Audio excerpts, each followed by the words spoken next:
Alright, before we start map, last classలో ఇచ్చిన coding ఎక్సర్సైజ్ని క్విక్గా recap చేద్దాం. If you already solved it and don't need the walkthrough, skip ahead to the start map part of this video. In the last lesson, I gave you one small exercise, ఒక array of products, where you have to use for each to calculate the total cost for each product.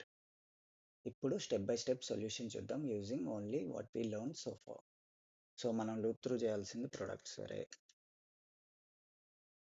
Let's start for each an iterator function which product వస్తుంది.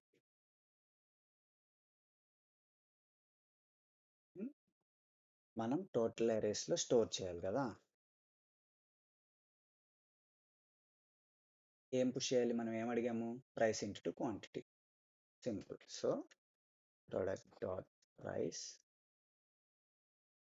Into product dot right, అంతే. Let's console log and see.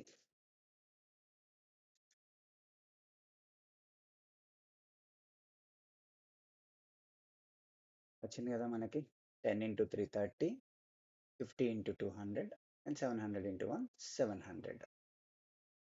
Okay, step by step walk through చేయాలంటే we declared a products array with 3 objects.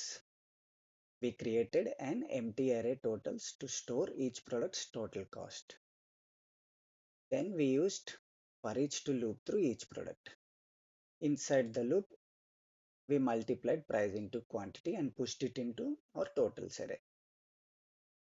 అర్థమైంది కదా. Common mistake warning ఏంటంటే, కొన్ని developers for each use చేసినప్పుడు కొత్త ఎరే return అవుతుంది అని అనుకుంటారు, కానీ ఫర్ ఈచ్ ఏమీ రిటర్న్ చేయదు. మీకు ప్రీవియస్ సెక్షన్లో చెప్పా కదా, రిటర్న్ సర్కిల్ అంటే కూడా ఏమీ రిటర్న్ చేయలేదు. మీరు వాల్యూస్ని కొత్త ఎరేలో మాన్యువల్గా పుష్ చేయాలి. మ్యాప్ మాత్రం ఆటోమేటికల్లీ కొత్త ఎరే రిటర్న్ చేస్తుంది, సో ఎక్స్ట్రాగా పుష్ చేయాల్సిన అవసరం లేదు. And that's what we will cover next.